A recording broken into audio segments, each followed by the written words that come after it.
So hi guys, welcome back to my YouTube channel. নমস্কাৰ সকলোকে আমাৰ YouTube চেনেললৈ পুনৰবাৰ স্বাগতম জনাইছোঁ। পোনপ্ৰথমে 2023 বৰ্ষৰ ফাকুৱা আপোনালোক সকলোকে শুভেচ্ছা থাকিলে আৰু আজি ফাকুৱাৰ আগদিনৰ পৰা এই ভিডিঅ'টো আৰম্ভ কৰিছোঁ। আৰু আজি ছাগলী কটা নিয়ম আৰু সেয়েহে তাৰ পৰ্ব কিছুমান আৰম্ভ কৰিছে। এতিয়া বৰ্তমান ছাগলী কটাৰ নিয়মৰ প্ৰথম পৰ্বটো আৰম্ভ কৰিছে আৰু এতিয়া গোসাঁইক লৈ পেলাই ঘূৰিব আৰু ঘূৰাৰ পিছতে আমাৰ এই নিয়মটো আৰম্ভ কৰিব আৰু তাৰপিছতে এই ছাগলী কটাৰ নিয়মটো সমাপ্ত হ'ব।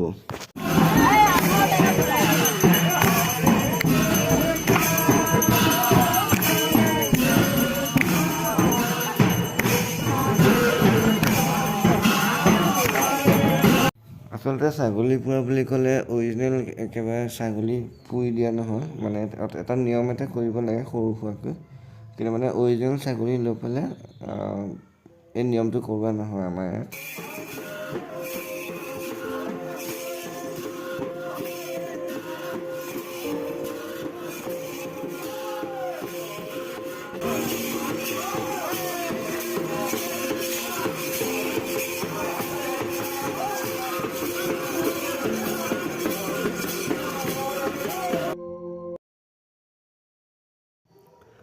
আজি হৈছে ফাকুৱাৰ ছেকেণ্ড দিন।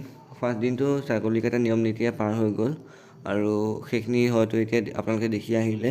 তো তাৰপিছত একো ভিডিঅ' বনোৱা নহ'লে, সেইবাবে এতিয়া আজি ছেকেণ্ড দিনৰ পৰা আৰম্ভ কৰিছোঁ। ৰাতিপুৱা এতিয়া বাজিছে 10:30। এতিয়া আহি আছোঁ বেবেজীয়া ফালে, মানে বেবেজীয়াৰ পৰা টাউনৰ ফাললৈকে যাব লাগিব, উপায় নাই যদি নাপাওঁ বস্তুটো। মানে মেইন প্ৰব্লেম হ'ল এতিয়া মানে বাইকত তেল নাইকিয়া হ'ল, তো সেইটো কাৰণে মানে তেল বিচাৰি এতিয়া টাউনলৈকে যাব লগা হৈছে। কিন্তু মানে কি হৈছে এতিয়া ফাকুৱা, সেইবাবেতো চব ছুটীত আছে ন, চব দোকান চোকান চব বন্ধই হৈ আছে। সেইটো কাৰণে মানে এতিয়া তেল ডিপু বিচাৰি এতিয়া ফুৰিছোঁ আৰু এতিয়া বিচাৰি পোৱা নাই। বৰ্তমান বেবেজীয়াতে আছোঁ, কিন্তু এতিয়ালৈকে তেল নাপালোঁ, উপায় নাই, তেনেকৈ অলপমান মেনেজ কৰি লৈ এতিয়া বৰ্তমান আমি আহি আছোঁ আমলাপট্টি ফাললৈ। নগাঁৱতো ফাকুৱা কেনেকুৱা চলে চাওঁগৈ বোলো ভাবিলোঁ, তো সেইটো মানে গোটেই লগৰখিনিয়ে ডিছকাছ কৰাৰ পিছতে এতিয়া বৰ্তমান আমি টাউনৰ ফাললৈ আহিছোঁ। কিন্তু অহাৰ লগে লগে দেখিলোঁ ইয়াকে গোটেই মিডিয়া হেৰি কৰি একদম পূৰা ভৰি। ইয়াত আছে যতীন বৰা ছাৰ, গতিকে তেওঁ এবাৰ লগ কৰিবলৈ আহি গ'লোঁ। যতীন বৰা দাৰ ঘৰৰ কাষতে এইবিলাক চলি আছে, তো সেইটো কাৰণে মানে চব মিডিয়া সকলো আহি গ'ল আৰু ইয়াতে অলপমান সময় ৰখিলোঁ আৰু ৰখাৰ লগে লগে এইবিলাক চলি আছিলে আৰু লগতে কিবা কিবি খাবলৈ দিলে, যেনেকৈ ধৰি লওক পেৰা, গোলা, এনেকৈ বিভিন্ন ধৰণৰ বস্তু খাবলৈ দিলে।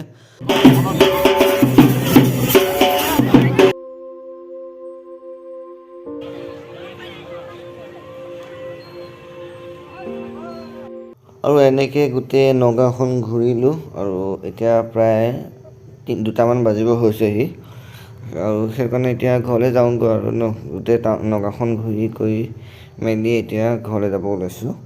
আৰু গধূলালৈতো আকৌ বেলেগ প্ৰগ্ৰাম আছে, সেইখিনি আপোনালোকক আকৌ দেখুৱাম। এতিয়া বৰ্তমান বাজিছে 4:30 আৰু সেইবাবে গোসাঁইও আহি গ'ল আৰু সেইবাবে আমাৰ ঘৰৰ এফাললৈ আহিছোঁ আৰু গোসাঁই আজৰি হ'লে তাৰ এটা সৰু সুৰাকৈ থুলমূলকৈ ভিডিঅ'তে আপোনালোকৰ লগত দেখুৱালোঁ। হয়তো আপোনালোকৰ চাগে এনেকৈ আজি পালিছে চাগে। আপোনালোকৰ ফাকুৱা আজি দিনটো কেনেকৈ গ'ল প্লিজ কমেণ্ট ছেকশ্যনত জনাব আৰু ছাবস্ক্ৰাইব কৰি দিব, বেল আইকনটো প্ৰেছ অল কৰি দিব।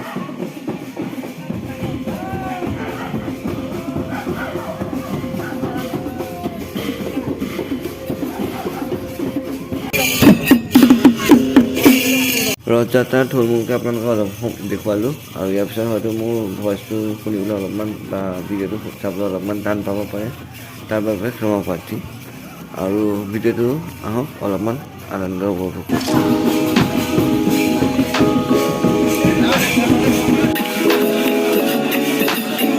কেমেৰাটো ভাল।